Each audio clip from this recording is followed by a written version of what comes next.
خب دوستان، عرض ادب و احترام.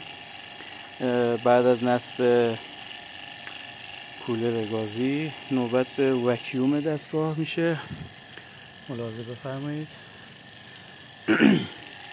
این پمپ وکیوم یا پمپ خلا به شیر سرویس وصل میشه. ما هنوز پیچ‌های آلنخو رو باز نمی کنیم. میذاریم 1 رو بلا 20 دقیقه پمپ وکیوم کارشو بکنه. ببینید به زیر 0 رسیده، حدوداً 2 خط بعد از عدد -1 و الان بعد از 1 رو 20 دقیقه ما کارمون تموم شده. به امید خدا اینم کفا بمونه.